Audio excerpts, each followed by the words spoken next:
Hi everyone, my name is Kendrick and welcome to ENFP Mail. Today I get to interview John. So welcome, man. Hey there. Glad to be here. So John, what was your official type? Can you give us the full animal and sexual modalities?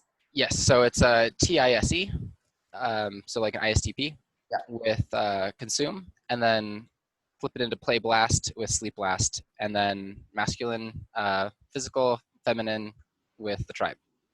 Same as Benjamin, so some people might be familiar with him, and also with, well, I'm blanking on his name, the tribe theory, the guy who does all the interviews that Shannon's obsessed with. Oh, yeah. Shoot, I don't remember his name now. Yeah, so all of us we're typed the same, though Benjamin might be a little different than what was typed. I'm info dominant too, so that's gonna bother me that I forgot his name. So Yeah, I normally have it off the top of my head, but whatever. I know what he looks like. I can picture his face right now. I don't remember what his name is, but I guess we'll get back to him later. So if anybody wants to reference, his name is. Oh, it's not tribe theory. Okay, never mind. Yeah, Tom Bilyeu. Tom Bilyeu. Yeah. Yeah. Yeah. Yeah, there we go. I like how you just started consuming right away. Yeah. I was like, you definitely consume first. Yeah, I'm somebody like if there's a fact that's off or I'm not positive, I'm just like, don't take that serious. Like I can't be wrong here. Yeah, that's like what's his name? The other interviewer, the one that they always make fun of. They make fun of a lot of interviewers. The ESTP guy. The ESTP guy. What's his name? Oh, I don't know his name. I actually met him in person too. Really? Yeah. What's his name? Gosh. I met Tom. I know. I didn't meet Tom. The other guy. The guy that Lewis House. Oh, I was saying after watching their stuff and finding out I was the same type, I went out and met Tom. Oh, did you? Yeah, through like a live stream.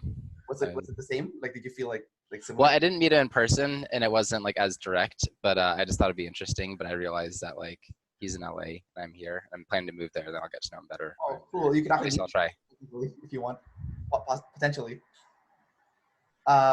But yeah, I know Lewis House when he was doing an interview one time, he was actually reading the book instead of listening to the person. Like, really? Like in the middle of the interview, he takes up the book, starts reading, and then David Chan actually said, "Oh, look at him! He's consuming already. He's not even listening to the interview. He's like holding the book and reading it." That's funny. But anyways, man, I was just doing the same thing, looking up Lewis House. Yeah. So, what did you think when you got your official typing results back? Like, what do you think? And I mean, this is gonna be a fun. It was a trip. I had spent like thousands and thousands of hours in this realm. I've like consulted and led workshops and like all sorts of shit. And I thought that I was a totally different type. Like I was like more off than like random chance. And I think a lot of that is the sleep last. They said people sleep last mistype themselves the most. And other people had also typed me differently, but I thought I was like an Ni+Fi, lead sleep. Yeah. And feminine masculine, just like so different. But it turns out that, yeah, I was really surprised to get ISTP, but once I got the reasons for it, I just immediately accepted it because they seemed like good reasons. And then that night I had a dream that my like soul or mind got like ripped out of my body, and friends were trying to like figure out how to like reattach my soul. And while I was there, I was like going through a metamorphosis process, and I was like, maybe we should call like a doctor or something.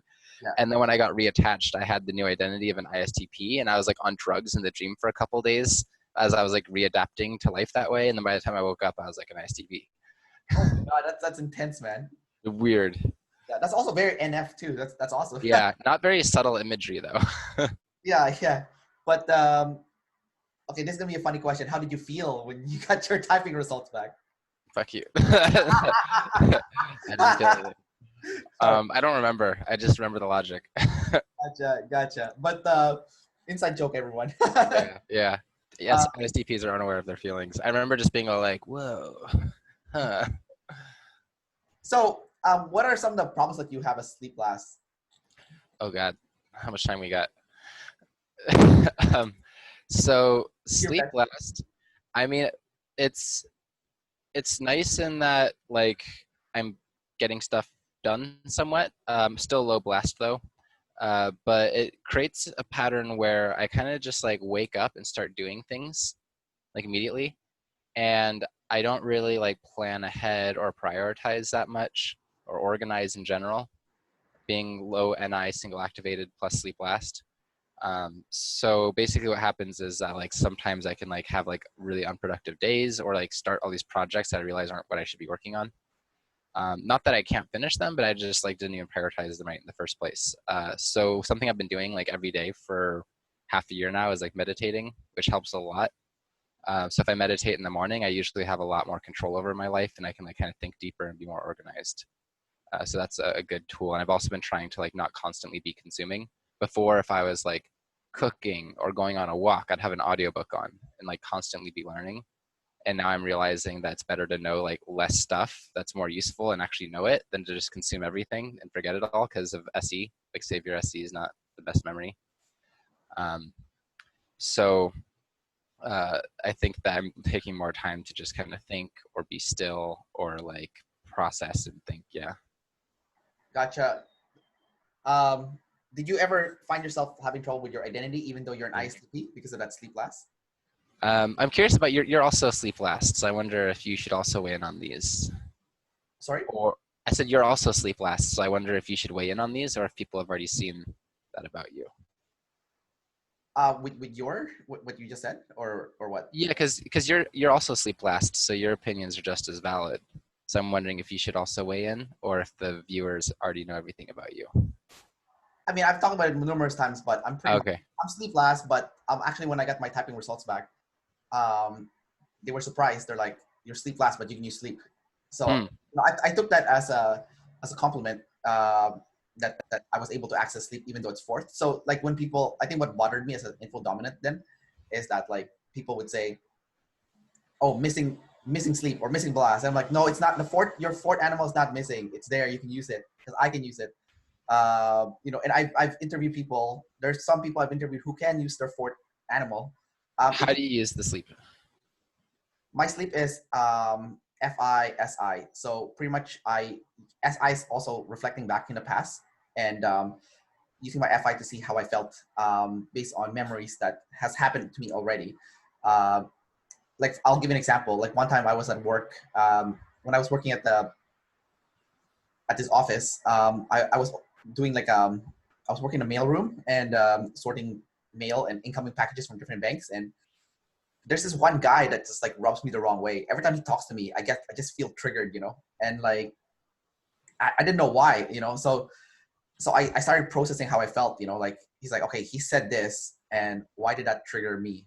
Why did I feel that? Why did I feel that way? So I'm like kind of like thinking, and then like at that time, okay, like this can be, I was a virgin at the time, so the way he would trigger me, right, he would always like go up to me. It's like, you don't look, there's nothing wrong with the way you look. How come you can't get any girls? Like I tell you what, I'm gonna go when I take you to a whorehouse, like or something like that. And he's like, he's married too, right? So I'm like triggered by this, like everything he's saying is like triggering me, right? Like wow. He's like bashing me. He's also like telling me like he just blatantly cheats on his wife, and everything he's saying like it's like just triggering my emotions, right? And I'm thinking like why am I freaking feeling triggered? I'm like, oh, okay, like cheating on your wife is against my values, and for you to be openly bragging about it, that's also like fucked up. Like that's how I felt, at least. Like if you want to go sleep around, at least maybe you should like have an open marriage or something. But like the fact that you're like sneaking around is like, yeah, it's dishonest. Very anti-SI. Well, it goes against my FI values. But I think if someone, even if you had TI, both SI and FI are both pretty against that, because SI is more kind of conservative on average as well, and less of a gatherer. Yeah, I guess you could say that the SI is a little bit more conservative, but like, I mean, it's mostly the FI. I was using my SI to kind of replay the interaction with him, and then the FI was like kind of attaching like kind of like watching the emotion, like seeing how I felt in those moments during the interaction, and I was kind of like finding the trigger moment, like what did he say exactly that like caused that jolt, that like emotional jolt, right? So for me, it was like, yeah, when he was saying that stuff, and he was kind of bashing me about it, and I'm like. He's like, yeah, just go like, fuck some girl, who cares, get it over with, right?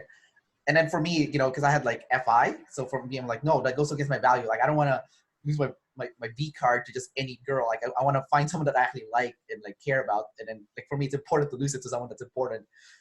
So it's like, so I think it was like a conflict of values for me, and I was like, and then after I resolved that in my head, I'm like, okay, now that I know that this is why I'm being triggered, now that I've processed it, next time I talk to him, this is how I'm gonna react.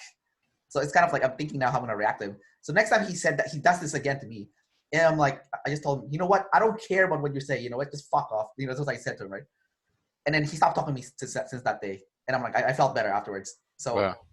so it's like, yeah, it's like, you know, like even though if you have it forked, it's not doesn't mean you can't use it. You gotta practice it though, obviously, and it's not gonna be you're not gonna be the best at it. It's gonna be like, what's the word I'm looking for? It's gonna be like rudimentary at best, but rudimentary is still usable. Like you'll have functional use of it, and I think that's good enough.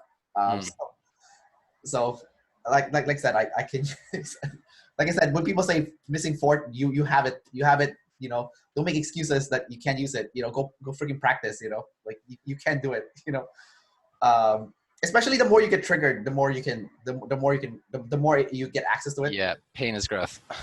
Yeah. If you don't get triggered, you can't. Unfortunately, I don't think it's like hard to.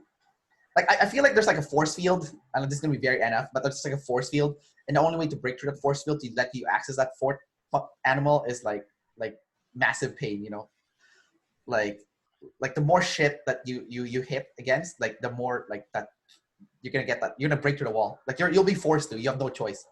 You know, it's almost like Grow or die. someone has to shove you in there. It's like a hole that someone has to shove you into almost. You know? The hero's journey. It's like the reluctant hero. Like I don't want to do this, but I kind of have to. Yeah, but you almost get it's not like it's not like you have a choice either. Like it's even better when you have no choice. You know, like you get your back's against the wall. Like I'll give you an example. Like I used to have a job where it was 100% sales commission, and if I don't make a sale, I would get evicted because I won't have money to pay my rent and I won't have food to eat. Wow. So and it was 100% commission. So at the very last day of my paycheck cutoff, that's exactly when I paid when I made a sale, just enough so I could pay the next month's rent. Wow. I'm kind of in a similar boat. Like I guess the sleep last is like when my back's against a wall, then I do the planning and strategizing and logic. And then, you know, they say constraints are the birthplace of creativity. Yeah. I mean, they don't say that exactly, but it's like if you have like, you know, no constraints, it's hard to be creative. But it's like when you only have this and you can't do these things, and suddenly you be creative. Like in my company, I just like completely pivoted like into like 3 directions at once because what do you do in your company? So I have a startup that helps gamers discover friends in games according to their tastes, their psychology, their personal values, and works for hundreds of thousands of games. It's called Game Tree, one word. Okay. So like it's going well. We have like hundreds of people signing up every day.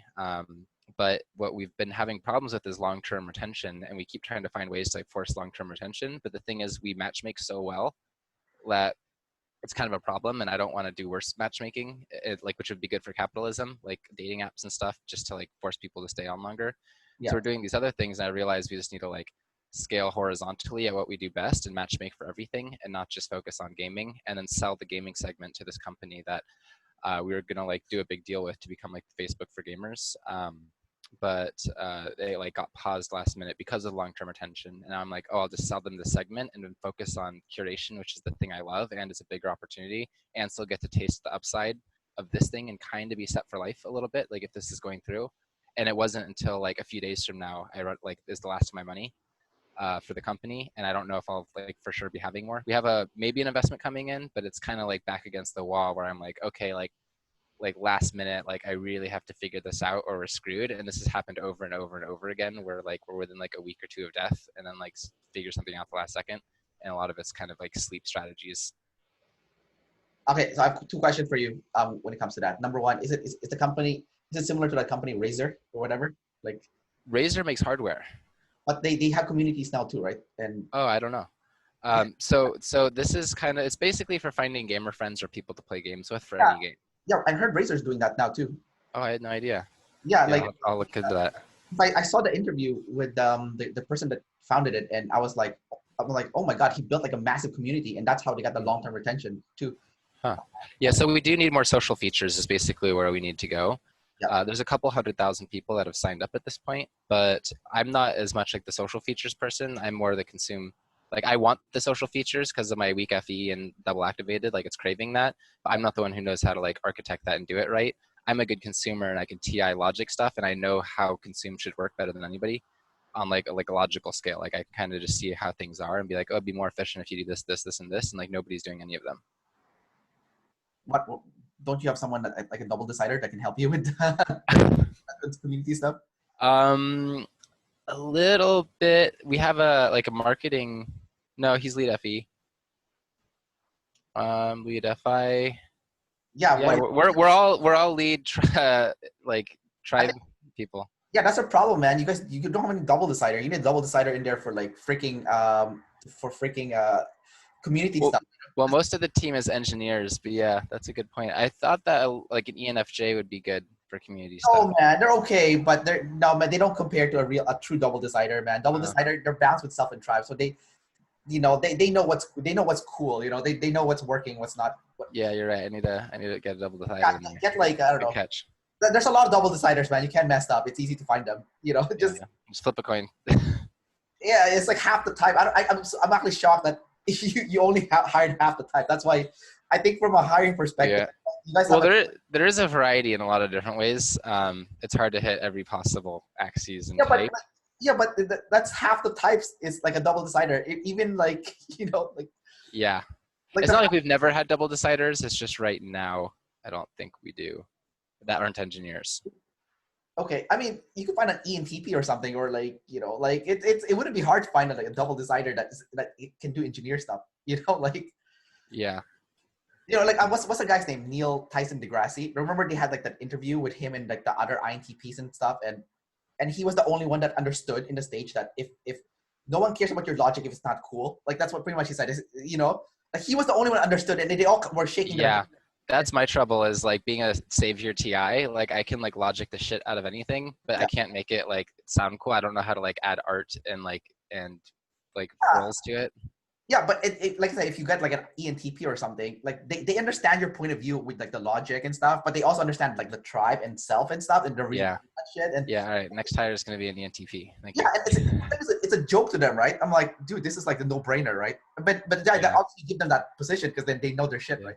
Yeah, I know a lot of NEFEs. None of them would be like good for the gaming industry that I'm in. Well, actually, now we're starting to transition into like a broader thing, possibly, and also like white labeling it for like custom communities. So like if like Target wants their own matchmaking app to help their employees get to know each other better, how about like an NETI, or like cryptocurrencies or schools.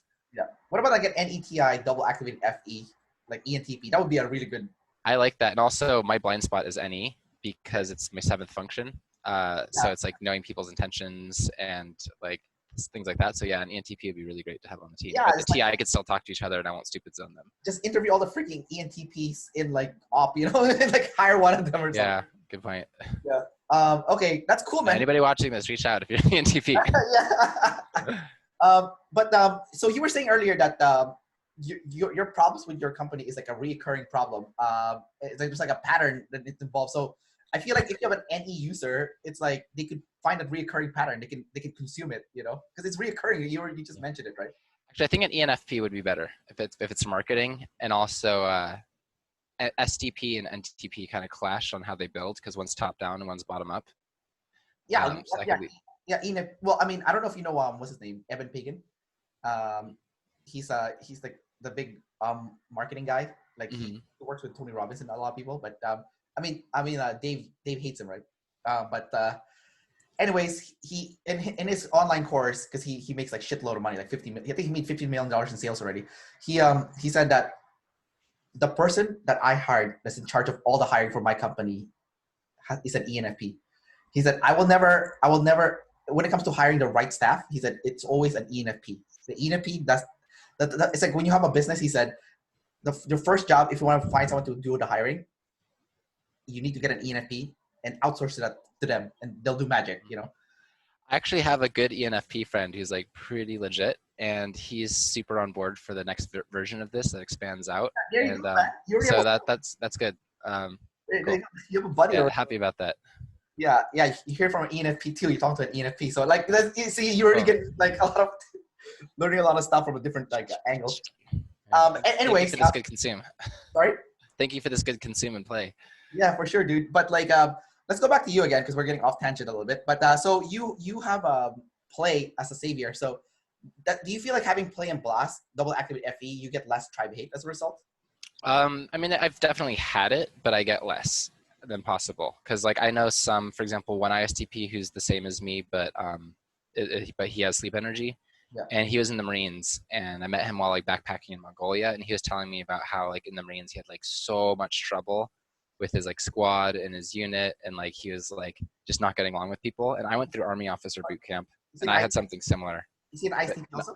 yeah, so he's the exact same as me, but I think he's double masculine, and I think he's higher sleep than blast.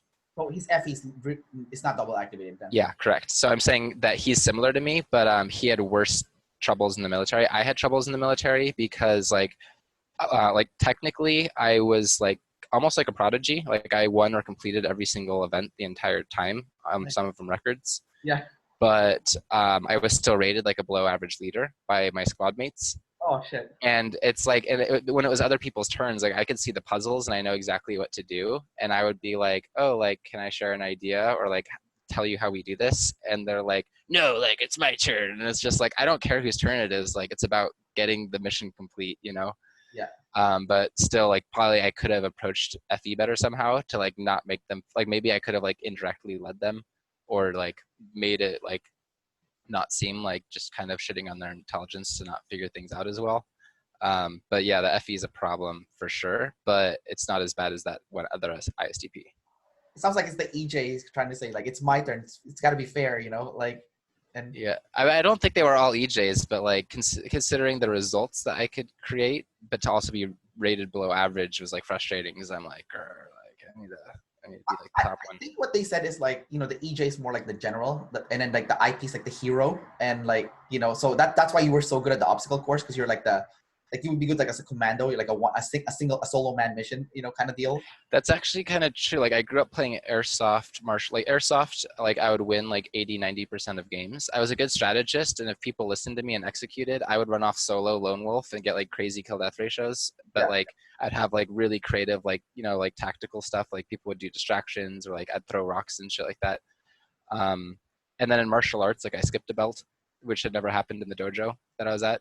Yeah. And like had like won a tournament. So like I guess like kind of the hand to hand tactical quick thinking stuff Yeah. I got, but like yeah, it's I do definitely have tribe issues. Also, I was in a fraternity, and I remember like not being aware of the idea of politics, which is a lot of NE is like people's secret intentions and stuff. Yeah. And I remember just like, oh, like if we're all genuine and we all care about the common good and do things like smart and logically, then like we'll have good outcomes. And I didn't realize that's not how the human race works. And so like that was like really hard because like I would try to like, you know, get positions or get things done and they would never work. And it's like weird to me because it's like objectively, undeniably like the best thing in the common interest. But like people, like I wouldn't lobby ahead of time, or people would do self-interest things. And like within the fraternity, I was kind of seen as sort of like the joke. But one-on-one, I had the most respect out of everybody. But when it came to group dynamics, I'd kind of be like a laughing stock. Yeah. And that was frustrating, but it was also a good growing experience to learn like, okay, I have to FE a lot more and even like somehow NE. Well, that's good sleep processing actually. The fact that you recognize that, that's Oh, awesome. I didn't recognize it till many years later. But yeah, this psychology stuff helps a lot, and that's when I started meditating, especially more, is after getting my diagnosis as a sleep last. Gotcha. Well, I'm still saying that even though it took you years to figure that out, you still process it eventually, and I Yeah, think that's proof that, you know, your sleep lasts, but it's slower than, you know, like yeah. someone. I'm worse at learning from experience than most people. I'll repeat mistakes more often. I think that Yeah, I sleep. from what I can see as a double decider from you, like the story that you just shared, it's like, you know, like the problem I think that IP is having is that, like, you know, because IP, in my opinion, IP is the highest performer of all types, just because they put that pressure on themselves to perform the best. You know, they don't need tribe validation to perform. Identity is like, I have to be the best. Yeah, like significance is what they always say, right? It's like for IPs, like the EJ significance is significant. They're significant to the tribe. For the IP, they need to be the best for themselves. Like they you put the pressure on yourself. But like as a double decider, I almost feel like even in areas where I know I'm really good at and I can like beat most people. Like I was a really good gamer, right? Like I was a video game addict growing up. I was so good at StarCraft. I remember. Oh, I got StarCraft tattoos. Oh, sweet man. Protoss and Zerg. Oh, that's sweet. That's I love the Zerg tattoo. That's killer. But I was really good as a kid. Like I would play with like semi-pro gamers, right? Like I could keep up with them. And but like I never showed up at all. Like I knew that if you show up, you build resentment, right? I mean, you're not showing up on purpose, like you're beating people, right? I almost like underplayed myself on purpose just so that I won't get tribe hate. Like it's like a Wow. but here's the thing. When it matters most, that's when you bring it out, and then people just think you're a clutch player, but really you've always had it, right? It's like a part of politics, right? It's like when it matters most, then you bring it out, then you become clutch, right? But like when it's like a regular game, whatever, just pretend you're like not as good, or you're just like you're just boss everyone. Yeah, I have a problem of like winning too much in board games, and then people always starting to gang up on me. Yeah. Well, I think one of my friends is an IP, and he does beat all of us in board games, right? And then what happens is that everyone starts ganging up on him. And Yeah, if like follow-up games, like it's always like, okay, everybody versus John. So what I've learned to do is I have to like suck at first and do like a really slow conservative start, so there's not a target on my back, and then figure out how to win the last turn. That's like my whole game is about how to just win at the end because everybody's watching me really closely. yeah, so there you go, man. You got it. Like even in the board game setting, you got try. It took many years to figure that out. Yeah, but you got tribe tidal waves in a board game. You know that just shows you like. Yeah, like, it's true. It's true. One thing too is double activated FE though is I have a stronger desire for connection and to be around people and share experiences, but I'm still stubborn and not very negotiable. So it's kind of weird. It's hard to attain because I'm IP. So you do like people then? You do like people with a double activate? Yeah, I like people a lot. Yeah. Yeah. Because there's IPs that hate people, right? Like what's his name, Malcolm Gladwell? I don't know if you've seen that interview. Yeah, I think those are like this Clint Eastwood ISTPs. Clint Eastwood is an ISTP. Yeah, he's a like sleep not double activated FE. Okay. Yeah, I just saw a brief interview with like Malcolm Gladwell and how like he doesn't want to interview people in person or something, and he just like absolutely hates humans or something. It's just like. Well, I mean, if you're single activated FE last, that's kind of what you're saying. Yeah, that is insane, man. That is like you're gonna get so much tribe hate if you. Well, he did. He's very controversial. Yeah, I mean, I only found one of his book good though. Like the Outliers, that was his best book, I think. Oh, Malcolm Gladwell. I was thinking of Malcolm X. No. Malcolm Gladwell. Oh, I saw an interview with him too. Yeah, he is very like disassociated. Yeah, he only doesn't want to talk to anybody. He wants to have like one assistant and have them like do everything. Yeah. He like can't deal with people. Yeah. Oh, Jesus Christ, that's insane. So I think you have a superpower with a double activate FE. Then it's like Yes and no. How is it? Like how does that?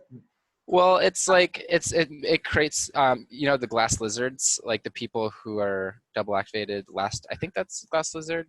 Yeah. Is like you're kind of less happy because of it because you can see what you're missing more, but you can't. But it's still your last like preferred thing to do. Yeah. So it's kind of like imagine like always being hungry, but only being able to eat half a meal ever. That's kind of what it's like. Because you can't go deep in your TI then? Well, no, it's because I can't go deep in my FE because it gets like cock blocked by my TI. Like, I see. Because it's buried down there, so it's like the last thing I'll do. So it's double activated, so I'm like using it and wanting it, but I can't like fully nourish it that often. Okay, you know what I noticed about you? It's very interesting. With the double activate FE, but with the TI as well. Like I've talked to you on Facebook on the chat versus talking to you right now by video. You are a completely different person on chat versus video. I'm starting to wonder that. And not only are you completely different, you're very likable in video, but when I talk to you in chat, you are actually not very likable. I'm really bad at like texting and even dating apps, like making my profiles and stuff. Like when I'm with people, everything's fine. Yeah. But it's because I'm like so efficient. I just want to have the communication out when I'm chatting. That I just want. It's like kind of like walking hypotenuses and min max and all that. You sound like an asshole on chat, but like when I talk to you on video, you are like very like you're like the bro chill surfer guy, like that people want to hang out with. So it's like there's almost like a huge contradiction of like persona. It's like okay, I'll try to be a little nicer on chat from now on. I think I've been wondering about that. It's just not congruent. Like look, I'm an FI person, so like what I see congruency very easily. And like I don't see the congruency. It's like it's almost like it's not congruent. There's like it's lacking the congruency.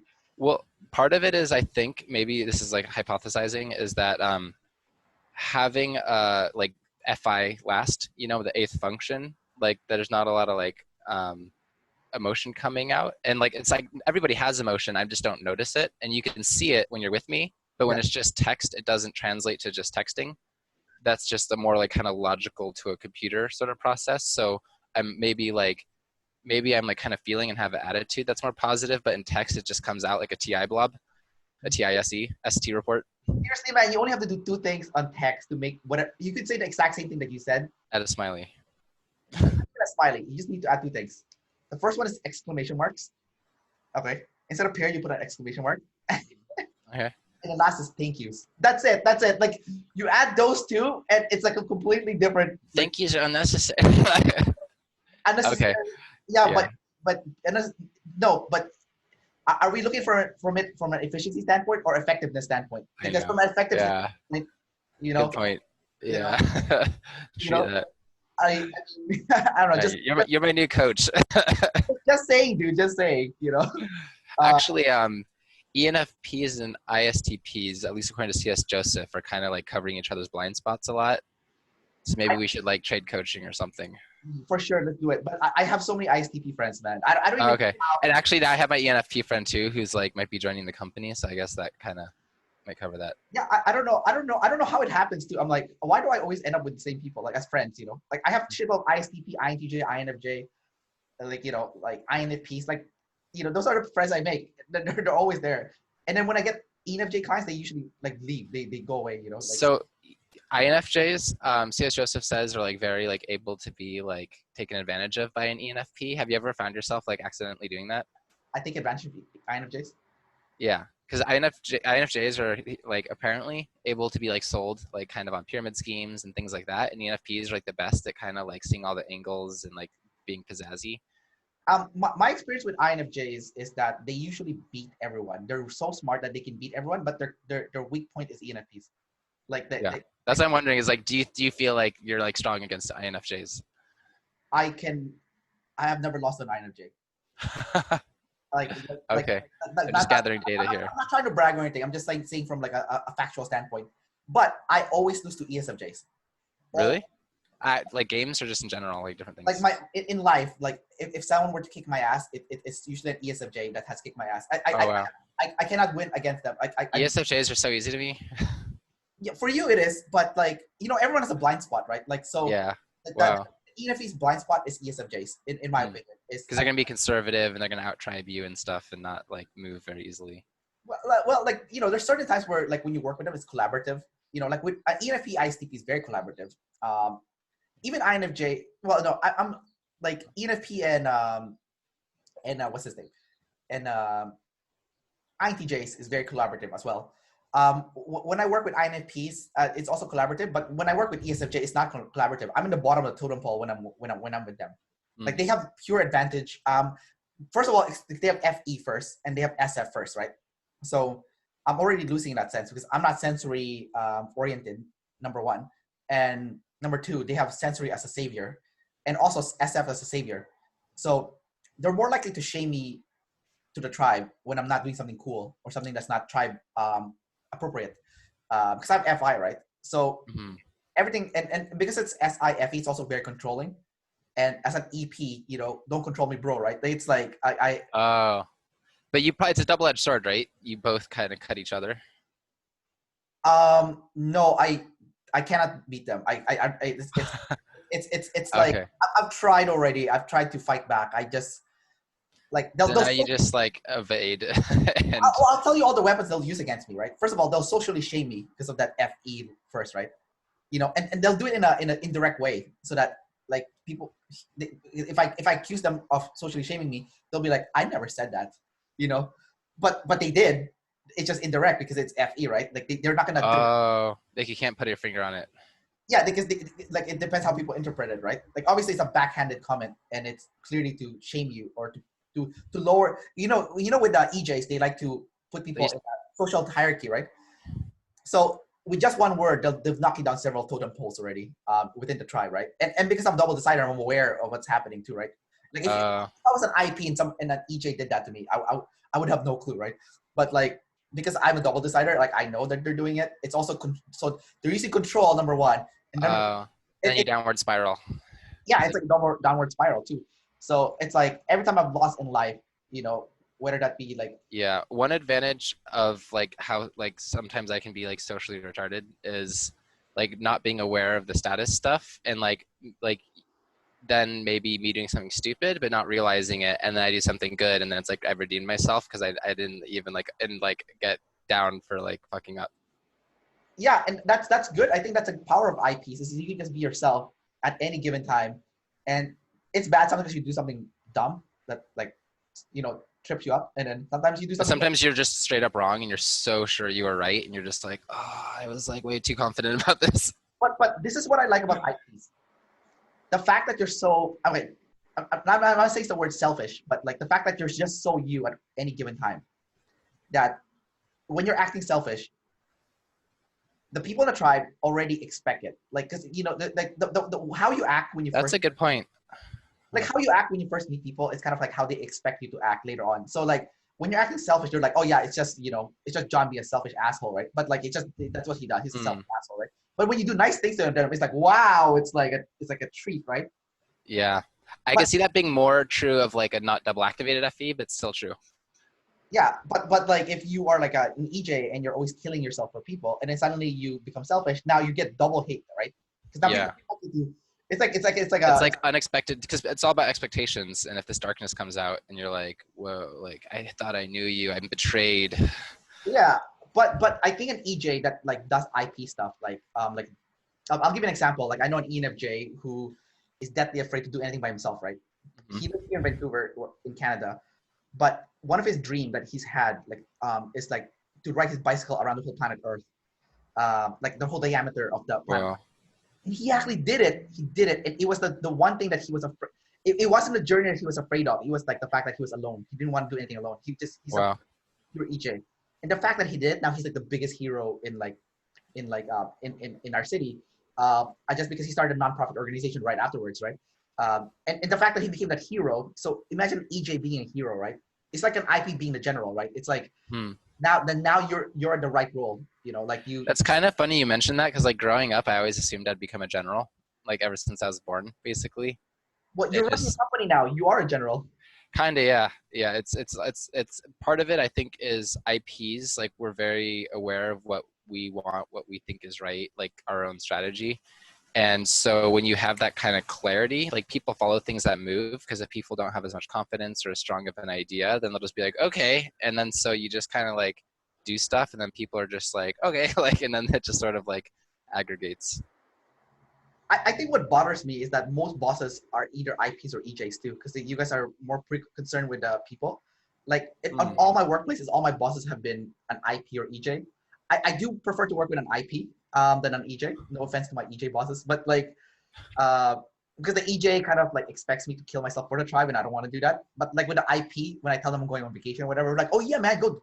You need to be. Yeah, that's interesting because I always wonder like how do these companies get all these people to like work super hard? Because like if anybody, I don't even have I we just finally made a vacation policy after 4 years. It's just like okay, let anybody do anything, just like trust them to like manage themselves. Yeah.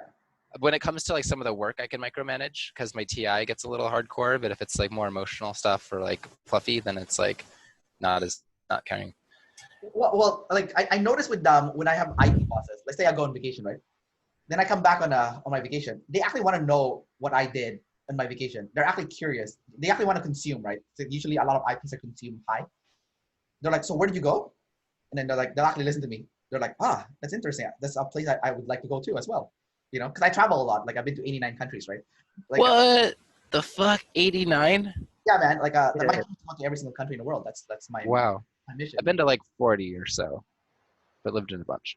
I would like if we had more time, I would ask you where all 40 is because I'm actually like I love this. I love hearing people's travel journey. Yeah, likewise. I'm sure you've racked up some stories through so many Yeah, man. adventures. I was with a smuggler in the Amazon rainforest in Guyana. You know, like that was fucking fucked up. But like, Wow. but I'll tell that's a different story for another day. Cool. Let's hang out sometime. I want to hear that story.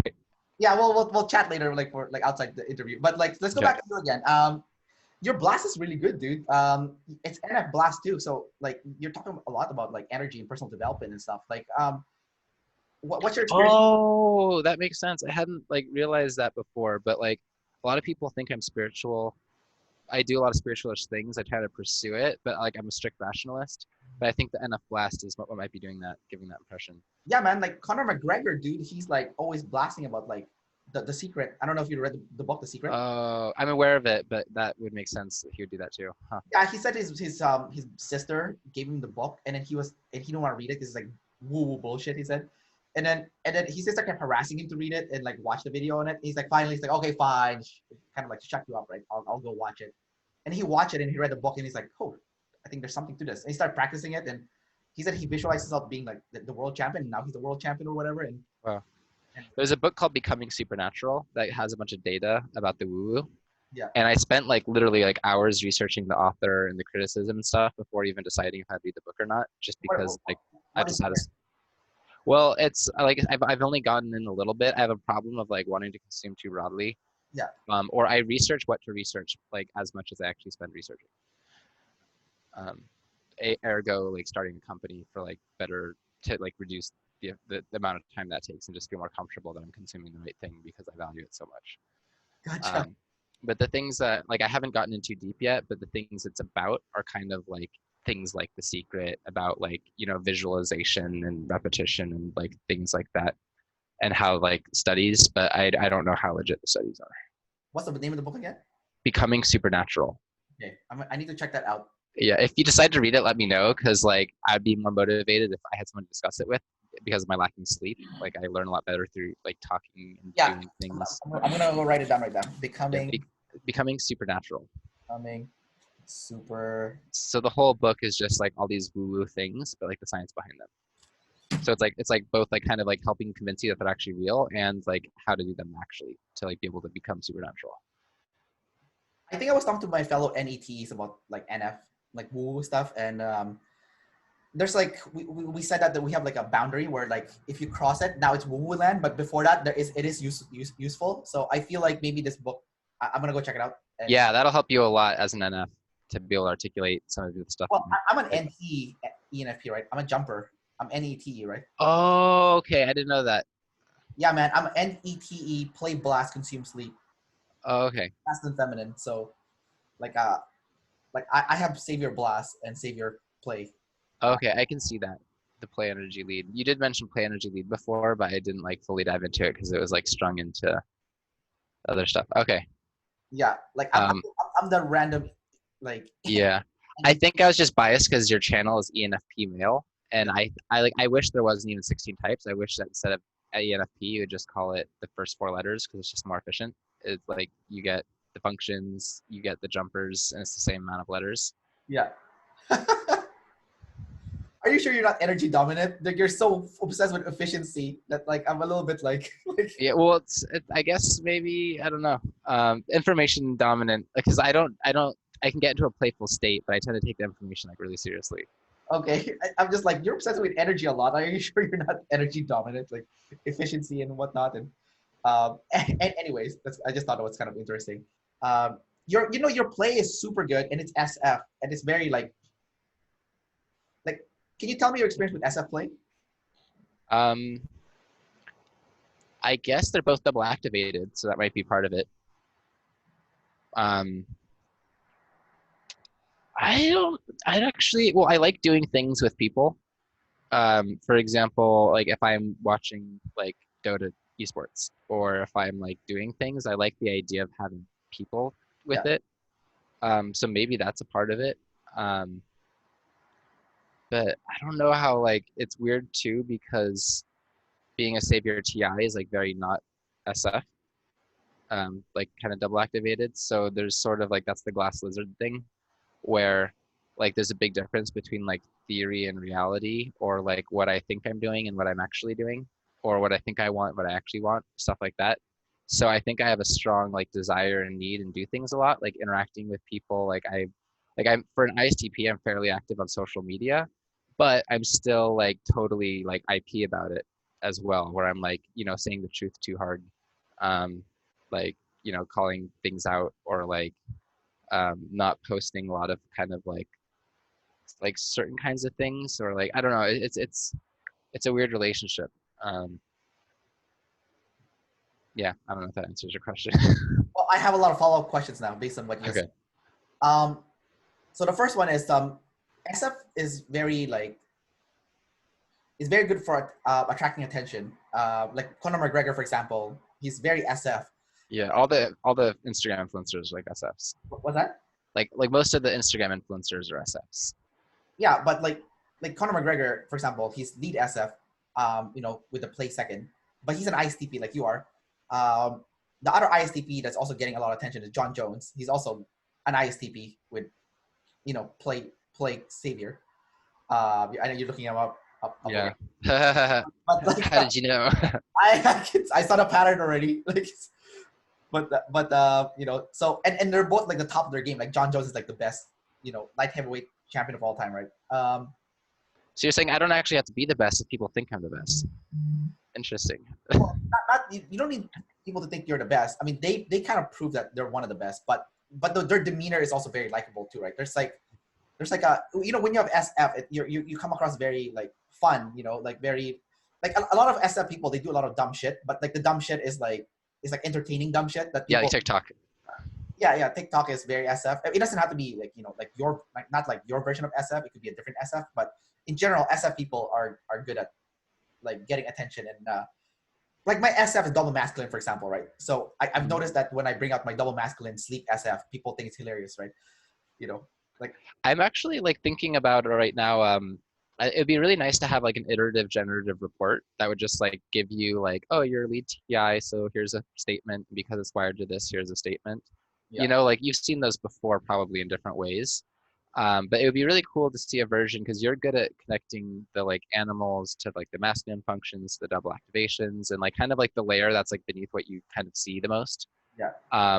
And like for me, like I don't pay as much attention to those. Like at some point in time, I've kind of considered each one, but then I kind of forget them, or like it's like kind of like relearning SE all the time. So it'd be interesting to get like a report, kind of like with a lot of the stuff you're saying, because I just wonder if like a lot of people like me, or even like just it takes a long time to process all that information. Yeah. Because there's so many nuances that you can see all those tunnels. It'd be cool to have some sort of like printout that went that far. You want someone to organize this? Well, I might be doing it because my company uses psychology as part of the matchmaking, and part of the benefit of now starting to go broader and just focusing on the matchmaking is I go deeper and deeper into the psychology. So I want to build a lot of the stuff Dave and Shan like I theorize could or should exist. Like I think I'm going to be the one to build most of that. Gotcha. Okay, I'm curious now because you said something about like you're forgetting things. So is your feminine NI, do you tend to forget concepts and patterns that you've seen? What are we talking about? Okay, what about you were talking about your TI truths earlier. What are your truths? I mean, anything I think is true. I'm very, very, very screening of information I let in. Yeah. Like I don't accept woo-woo stuff very easily without very heavy scrutiny. I don't accept like facts, or I love raw data a lot because raw data you can kind of like it's very truthful. Yeah. So I think that like, and it's been a philosophy since I was young, is like if you have good like a good alphabet or good fundamental cornerstones, then you have a lot better logic. But as soon as you start letting in crap over time, it exponentializes, and then like half your beliefs are wrong. So one thing is like being very diligent about like screening information. I love like infographics and data. So I think that's kind of a truth. I'm very like freakishly good at like guessing stuff, like the etymology of a name or the number of people who live in a certain country, or like things that I don't know, just because of having kind of a lot of data points and then being able to kind of NI it. So I think one thing about this isn't like my truths. Well, I guess one of the truths is like being very filtering about the data going in to determine truth. It's hard to like kind of pick out specific ones because there's just like probably hundreds or thousands of them. Do you have like an area that you're more like trying to dig into with that question? Like TI truths? I don't know. Like I was thinking of what's his name, Lewis House. He always asks his interviewees, "What are your three truths?" Right, like about life. Okay, so like, what are things that are kind of more unique to me, or things that like I find to be more true? Yeah, what is true about you in your life? Like, what is your three truths about how you should live your life? I'll give you an example. I think they asked what's his name, the skateboarder, what's his name, Tony Hawk, Yeah. and then he said one of his truth is like, I don't know if I'm 100% accurate here at this point, but I think he said something about like community or something, like, I see. you know, serving. Okay, so like, what are kind of my 3 values slash truths? Yeah, your 3 truths that you could say. I guess one of them is truth itself. Truth, like ISTPs are fucking super truth obsessed. Like, I made a Facebook post about how Black Lives Matter is just like the majority of the attention it's getting is actually disguised class warfare, and that people are like feeding this wrong animal, and it's like doing injustice to the real root cause. Yeah. And like half the people are like, read the room and like check your privilege and like all this shit, and I'm just like, god damn it. Like, I spent so long trying to FE it to like not have that reaction, while at the same time like SFing it to like make sure it got attention. Yeah. Like the first line was like, come on people, do you actually think white millennials are looting because of racism? Yeah. Like, does that make any sense? But then I dive into being a lot more appropriate, but that's the hook. So I think one is just like sharing truth bluntly to a fault. It's almost like Asperger's-y. Yeah. Another one, I guess, is utilitarianism. Like, I super highly value utilitarianism, where like I'll sacrifice for like the greater good a lot. Like, I don't know if I've ever littered once in my entire life, like ever. Or like I'm very like giving. Like, I might not proactively think to give to people, but if they ask from me and it's utilitarian, then I'm usually like, yeah, like sure, even if I like don't know people. Yeah. So utilitarianism is one that like really sticks out. Like, part of me wants to take over the world just so I can like optimize it, because it pisses me off like how inefficient it is with like selfishness and prisoner's dilemma and inefficiency of that stuff, that according to strategic game theory.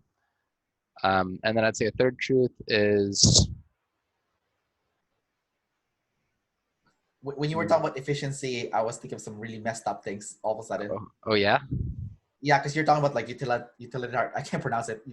How do you pronounce it again? utilitarianism. Okay, I can't pronounce that word, but I know what it means. So basically, I was just thinking like a really messed up in my head. I was like, do you think like the COVID-19 then is the best form of utilitarian? You know?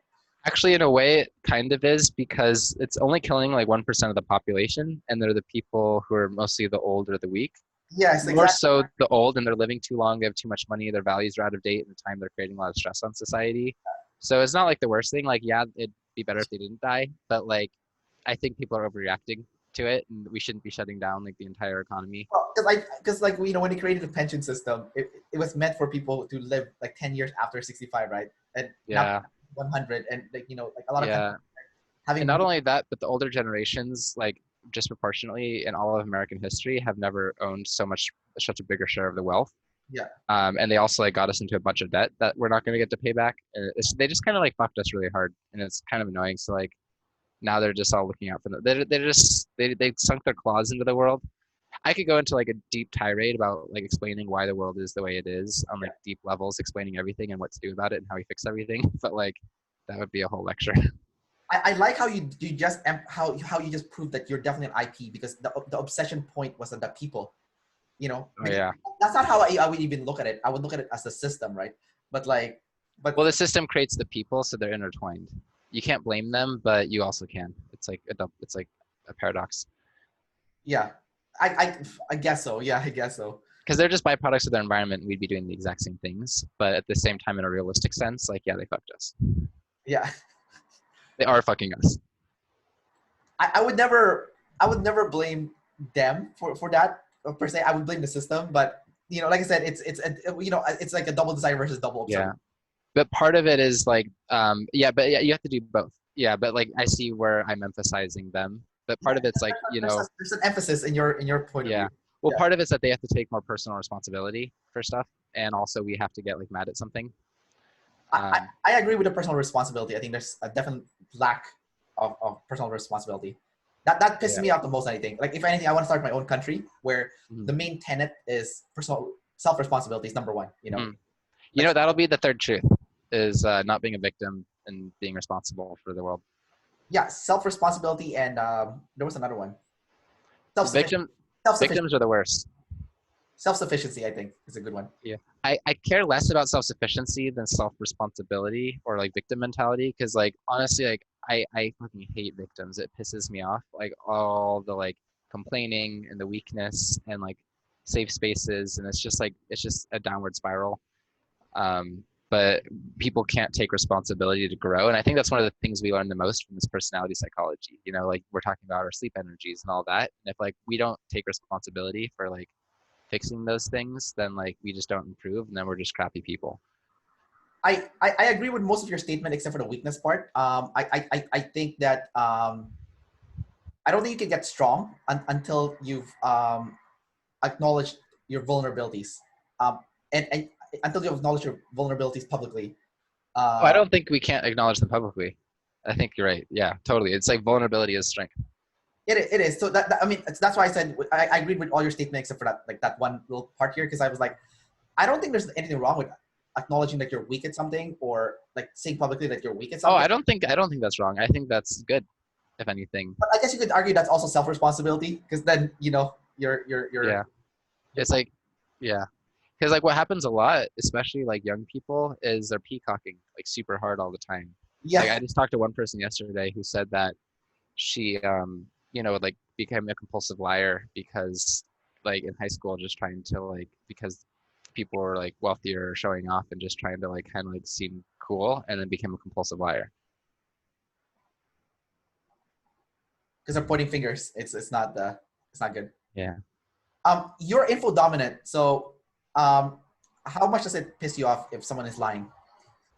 I'm not very good at detecting lying because of the missing NE, like, but I do have strong TI, so I can kind of logic out if something doesn't make sense, but right. I don't have any. So I can see like half of it.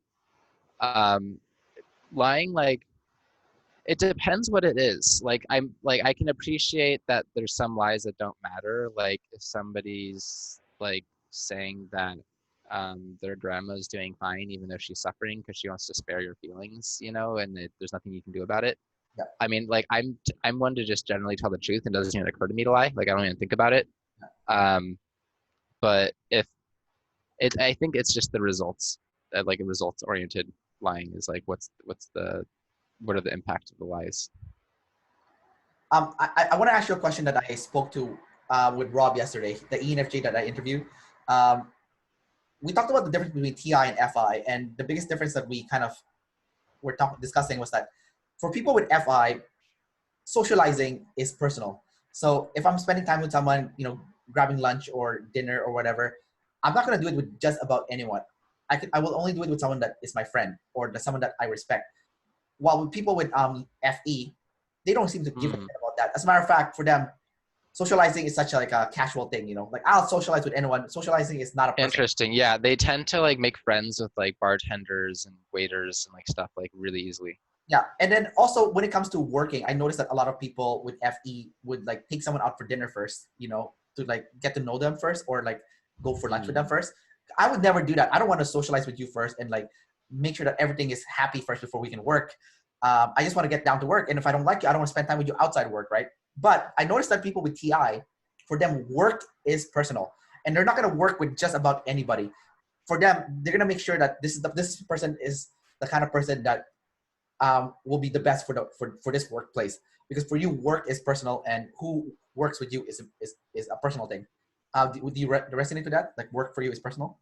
Yeah, in a way. Like I feel like I don't know how much this is all ISTPs, but like my work is extremely tied to my identity, like very, very closely. We're to the point where like there's things in my work that I would die for if they could just be like done. Like it wouldn't even, like the equation would just be like a no-brainer. So like I guess yes, if that's a measure. Yeah, no, I mean you just proved that yeah, like it's true. Like the fact you said you would die for your work, it already shows like. Yeah, but the thing is like I make sure my work aligns with kind of my values or my thoughts about the world, my enjoyment. It's like ikigai, the like concept of kind of like the circle minus maybe the money at this point. I'm gonna ask you an SE question now. So you said earlier your memory wasn't very good, but at the same time, you have SE, it's masculine. How are you experiencing that SE then? Like, so it's like long-term memory is SI, So I have like a lot of RAM. I can remember things in the short term. Like in board games, I can like close my eyes and I know everything on the board and where it is. And Okay. I could like even like later that day, like reference it. Yeah. But then I might not even remember I even played that game. Like I might never even think about it again my entire life until somebody brings it up and I'm like, oh yeah, and like don't remember the details. And then you also said that you like raw data because it's pure. Yeah, I can remember logical stuff the best. So raw data, it kind of like my NI chews on it, and that's why I'm able to remember it. Is because maybe it gets stored through the NI, and it's a feminine NI, so I guess maybe it's not the best. But the raw data, like I can remember that stuff better because it's logical. But if like I might not remember this interview, in like a handful of years, or like or somebody says like what color was that or what song was playing, like I don't remember those things, like people's birthdays and names I'm pretty bad with. Yeah. But if it's logical, then I'll remember it. Now, because you have SE, are things not personal for you? Does SE not make, well I guess it is, huh? Well, but then NI is personal, but it's higher, the SE. No, yeah. I don't, so for example, I just went out, I was on a date and I went to like, this girl went to my high school and we were a year apart, but we never met each other because it was a big high school. Yeah. And we went late at night and kind of like broke into the high school. And she was literally like crying in the field, being like, "Oh my God, like this is like the center of it, and like there's so many memories here, and like blah blah blah." And I had like no emotional reaction, at least that I was conscious of, where it was just like night and day different. Yeah. So it like wasn't that personal of a thing. So maybe yeah. So, it sounds like she has SI, FI kind of like, because she's like connecting feelings with the. She's a TENI, ENTJ. Oh, ENTJ. Okay. Oh, Yeah. makes sense that you're dating an EJ, obviously. Like, IPs and EJs date all the time.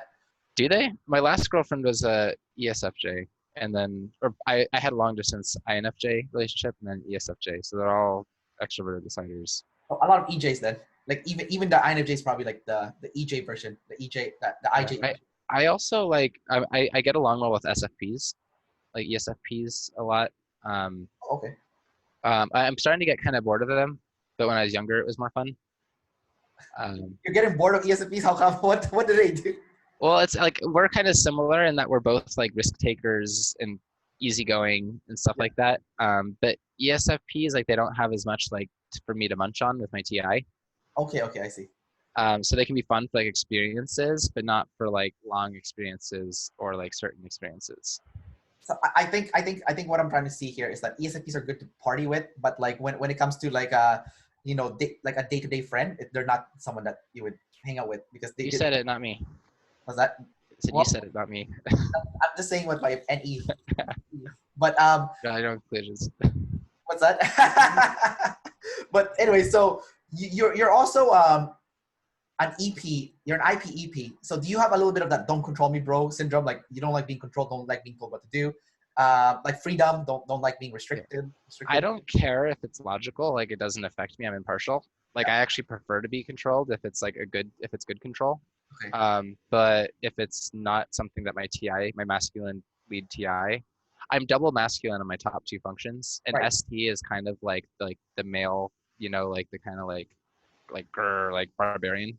Yeah. So I can be really really bullheaded if my logic isn't on board with whatever it is. So from that, and usually that's the case being a lead TI because usually I can outthink people. Yeah. So if other people are in charge of me, I don't have a problem with authority or rules. But if they ever don't make sense, then I'm like really upset, When I like was really upset.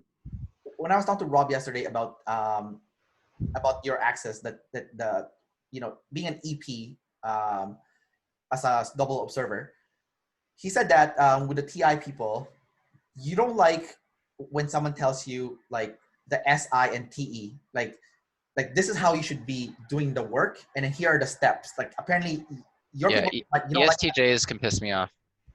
Yeah, apparently you don't like that because you feel like you can do you have a better way of doing it, and Yeah, you. I love and I hate ESTJs and ISTJs. I love them because like they can do things that I can't. Like they're better at business to business development and like following the processes and stuff, whereas I'm having to figure things out for myself all the time, kind of like as I go and from personal experience. So the fact that they can kind of like become experts or kind of fill in the blanks for me a lot of the time, and they tend to be pretty reliable and dependable, which I appreciate a lot. but they also rub me the wrong way a lot because I'm like, this person is not very smart. Like how are they like in this position, or like why do they have this reputation that they don't deserve? Because like they're not actually that big of an expert. They just kind of like seem like it. Um, I think it's the traditional like workplace way of rewarding someone for loyalty is that it's not because you're the smartest or the best person for the job. It's just because you've been here for so long that you deserve to be bumped up, even though yeah, I have problems with that. Where like I've been told like explicitly, like I had an internship, and it was a really really hard internship to get. They get like 50 or 60 applications every day. yeah. And Forbes rated it one of the top 5 most promising companies in the world. And I kind of like clever sneaky my way in. And there was like a group brainstorming. So I remember like the second week, like proposing like 20 ideas to the CEO about like ideas and improvements, which is like kind of like people don't want to hear that from an intern. Yeah. You know. And then there was like group brainstorming discussions, and I would like be vocal during them, and every single thing I said is what the group ended up doing because it was just right. And then the manager came up to me afterwards and was like, "Try not to be so like vocal during these meetings." And I'm like, "What the fuck?" I mean, I'm a feminine FE, so I didn't like say that, but that's what I was like feeling. Yeah. I think they're probably the best for middle manager because like after you've like as a TI user, once you figure out the most efficient, effective way to accomplish something, then you can like kind of like tell your staff what it is, and then they can SI like make it where they can replicate it so that every person can just copy that method. That's a good point. Yeah. Or if they're like a listen to like engineer or analyst or something. Yeah. Like when not a managerial role, I guess. Yeah. They can manage because they're people focused, but we're not as good at like setting deadlines, metrics, following up. We miss some of the fundamentals that are important for a good manager, but we do care and we are good at like discerning truth and stuff. I think it's a little bit dangerous sometimes too, because I've had some ESTJ double masculine managers before, and they would just like Whoa. run you over so that they can look good in front of the managers, and their purpose is not for the efficiency of the workplace. It's like so that they can get praise essentially from the higher ups, because Wow. EJ and their identity is tied to feeling significant Recognition and stuff from people of high status. Yeah. So it's kind of like a big problem in a Wow, work. that sucks. Well, I'm an EP, so I have don't control me bro syndrome. So I fought with him all the time, right? And he's basically imposing too, right? Like so he can easily kick my ass. But this was when I used to work for a restaurant, and then he got stabbed and he's dead. Now he's dead. Whoa, that's not where I expected that to turn. I know it's really fucked up. But he just pissed so many people off because of the double masculine pushiness and like he's so. And lead tribe is also kind of the most selfish at the end of the day. They are, and he's so insecure too. Like he's so insecure, right? And then you can tell he's insecure even though he's acting tough, right? The fact that he's telling everyone how confident he is already tells you how insecure he is, right? Like when people tell you they're confident, that already tells you they're insecure. Like no one says they're confident without like only insecure people tell you they're confident, right? I'm confident. Yeah, but you're IP. I'm just saying it according to the definition of IP. Yeah, but like and he got stabbed, and then my sister, who's the double decider INFJ, went up to me and reenacted the whole scene how like in a messed up way, like. Wait. Somebody, she saw it? What's that? The stabbing? No, not reenacted. Like okay, like my sister's an INFJ, and we both work with him, and he's an asshole. Everyone hates him, right? Because he physically assaults coworkers, right? Like he'll physically take you to the back room and assault you, right? Like, whoa. And he's just like a complete asshole. He'll make people feel bad, and like so when he got stabbed, a lot of people were not surprised that it happened because he purposely pisses people off, right? And then when my sister told me the news, he got stabbed in a basketball court while playing basketball, right? And then my sister was really messed up too. Like I thought it was hilarious because I like dark humor, but like she started pretending she's dribbling. She's like, oh, and I was like, okay, that's fucked up, but I thought it was really funny at the same time.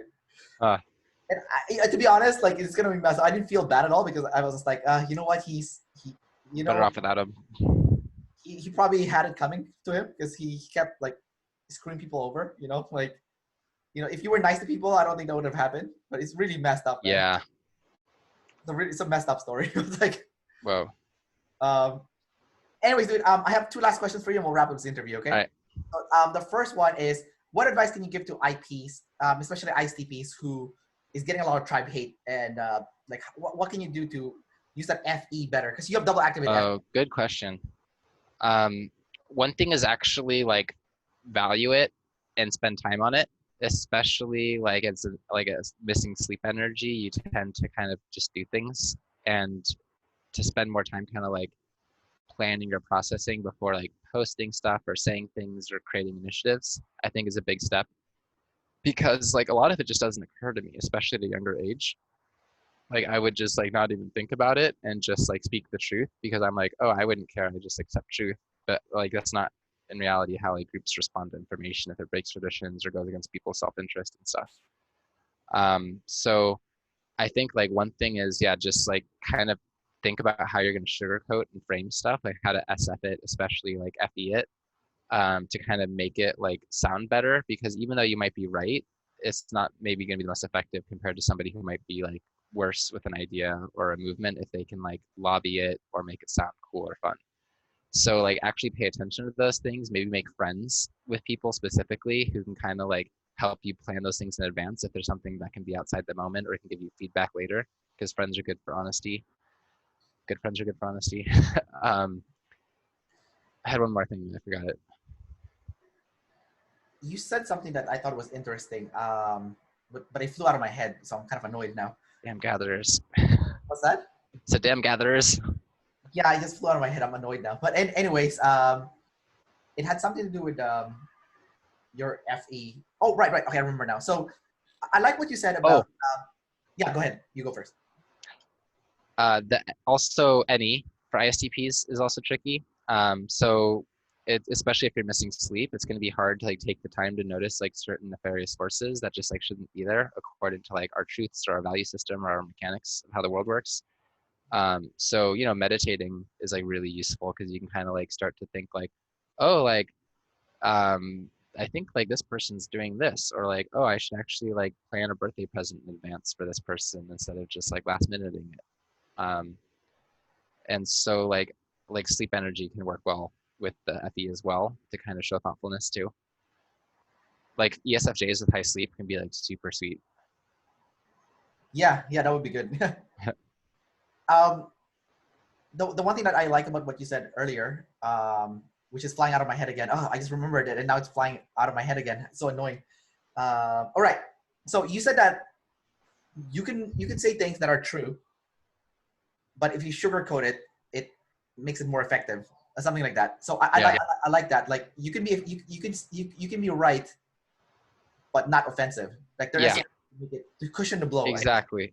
One of the things that after I was typed, Shan said, because I asked her like, what advice would you have for me running my business that like you would give to an ISTP on average? And she said, think about the vibe. Like sometimes like in my fraternity, like I remember I would like kind of like go in and like I'd just be at my energy and they'd be at their energy, but it's better to like meet somebody at their energy and then slowly raise it to like be more positive or like something like that.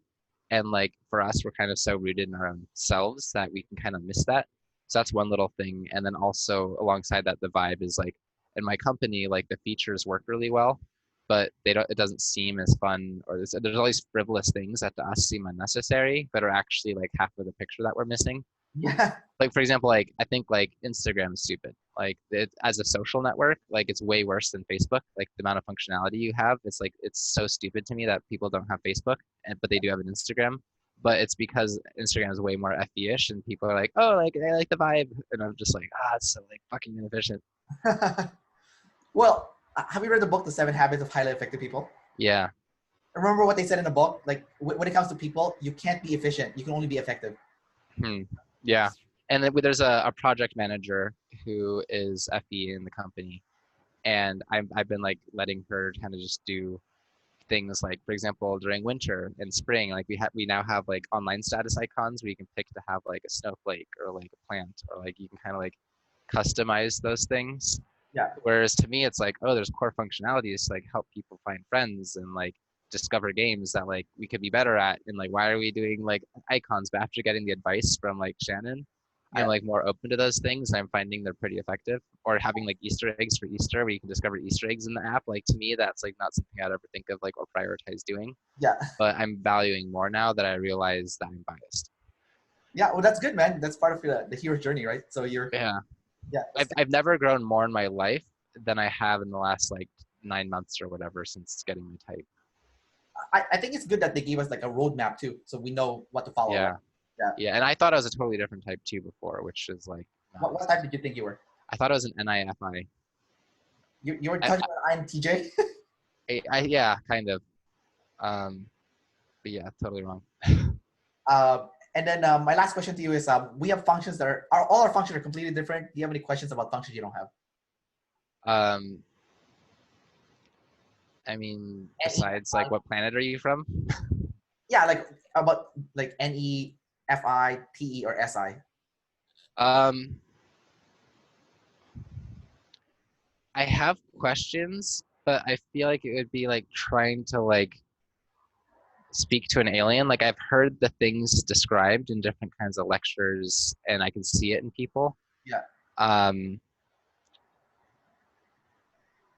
yeah, I can't think of like specific questions that aren't things that I've kind of heard before, but they're still like weird for me to wrap my head around in certain ways. What's weird? What is the weirdest one?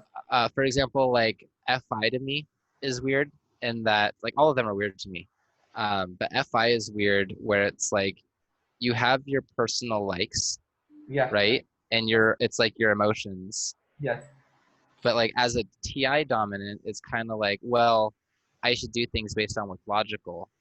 And it's like, how do you rationalize behaving in the world or operating or making decisions when you're just operating off of these like subjective personal feelings? Yeah. That's a really Like good question. how do you fit into society? Like how do you get things done? Like how do you even exist? I think it all comes down to like everyone has all the parts at the end of the day. It's just that which one you prefer to use and which one you're competent at. So even though you don't have Fi, you technically have it. You know, like so for me, like when I how you can, I guess, use it for like effectiveness and efficiency standpoint.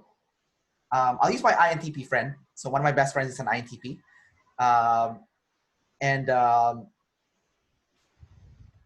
I can see his Fi, but he can't see his Fi. Yeah. So one of the things that I've noticed is that when you're doing something that is Fi to you, and everyone has Fi, even though you're an Fe person, um, when you work on something that's Fi, you are automatically in a flow state.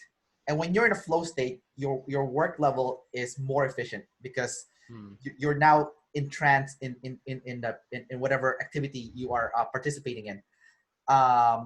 So and especially I don't know if you heard of the three layer of happiness. Like there's a surface level when you eat an ice cream or have sex, and then there's like the middle layer where like you're in a flow state. And then the third layer is like when you do good for others. So like when you do something nice for someone, you have like a deeper sense of happiness when you're contributing to the world. So basically, like from an Fi standpoint, if you want to look at it from an efficiency standpoint, when you're doing something that puts you in a flow state, you're more effective and you can have more output when it comes to work. And also when you're doing something good for other people, you're also bringing more happiness to yourself, which also again brings up the output because now you want to do more of that, what brings you joy, right? What Dave Powers told me is that it's kind of like an anime where you have the character who just overcomes things through willpower and like throwing themselves at the wall and like not giving up, and that Fi is just this kind of like raging anime character. Masculine Fi can do that. So I have masculine Fi, so I don't give up just because I would lose respect for myself if I did. It's more like a self-respect thing. But the point is, I can also see your Fi. I can see my friend's Fi. So for example, my friend, he's an IP, so he doesn't want to hang out in a group setting, right? He's like, I just want to hang out one-on-one because we can have a deeper conversation. And I call his bullshit, right? I'm like, you're full of shit because I've seen you in a group setting and I've never seen you happier in your life. Like, so if the point of life is to maximize the amount of time spent in happiness versus not happiness, then I can clearly see that it's efficient for you to be in a group setting because you're happy. Like I can see the joy in your face, like you're ecstatic, right? So I call on his bullshit, right? Like That's not the truth. That's not the TI truth. The truth is you're freaking happy when you're in a group setting. But he's just not aware. He's not aware because, you know, like people with like ISTPs or INTPs, you don't have FI. It's probably your fourth blind spot, right? Or your eighth function, essentially, you know. But FI users usually, especially with NE, they can see your FI, right? Because we can consume your persona, we can consume your character, right? Because FI. So, yeah, sorry. Wait. I thought FE can see people's FI, or do they both see it? But FE just maybe slightly better. I disagree with David Chan's terminology, but I think it's NE. So people with NE-FE can consume your persona too. I think you're right. So it's the N. It has to, like, an ESFJ can do it. I noticed that a lot of ESFJs are good at hiring because they use the NE and FE together when they're interacting with you. Let's say during an interview, because I noticed that one of my bosses was an ESFJ, and she even looks exactly like one of the people that I interviewed. That's also, it's an ESFJ, and I noticed that she's good at like absorbing your feelings and your character and kind of thinking, it's like, okay, would this person fit in this workplace? You know, the vibe that this person's giving. So for the FE people, they're looking at your vibe, right? But the FI people, I'm looking at your character. You know, like I'm absorbing your character while the FE person's absorbing your vibe. So there's a difference, but they're both accurate in a sense where like the FE person can see, okay, your vibe will match with this company's vibe, right?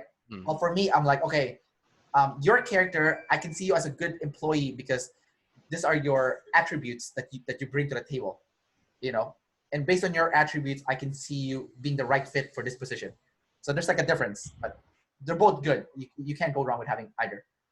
Okay, I have a last question for you. As someone who interviews people a lot and has a lot of IP friends, do you have advice for IPs that hasn't been talked? What advice do you have for IPs that we haven't covered in this interview as someone who has a lot of IP friends?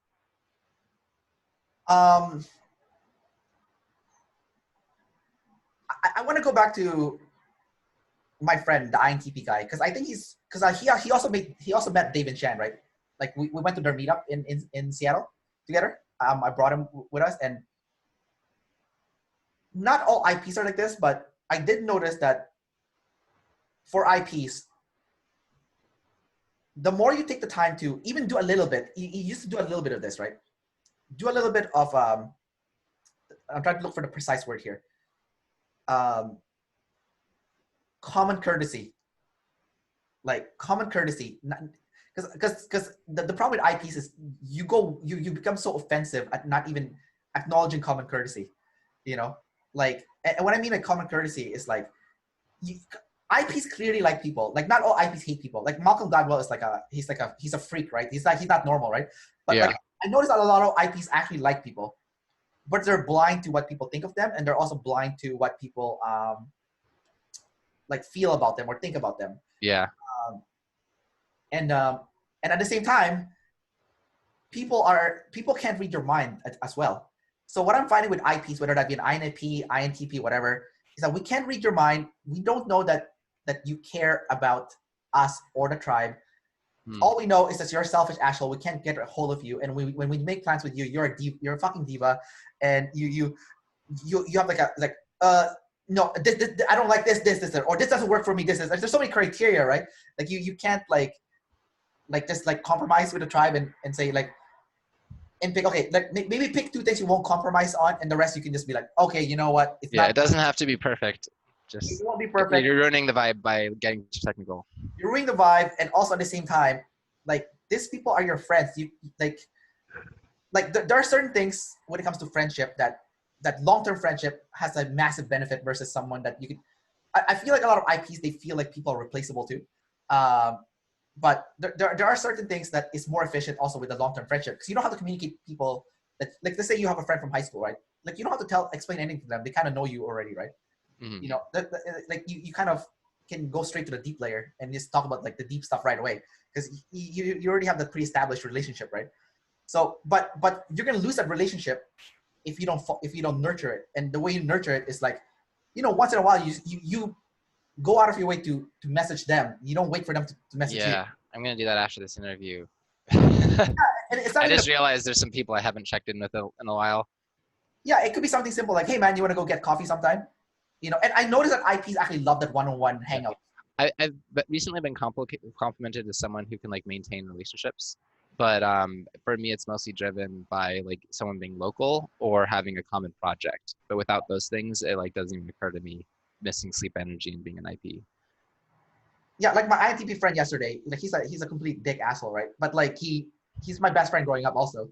And he messaged me yesterday and asked me how I was doing. I was like, oh wow, that's really nice. Like I felt like I was like, wow, like I was proud for him. I'm like, this is he's growing, you know, holy shit. Like Wow. and one time I went to his house and he said I was freezing, right? He's like, Oh, I gotta take I'm supposed to be meeting someone okay. soon. Well, all right, thanks for doing the interview, man. Cool. All right. Well, yeah, this has been really fun. Bye.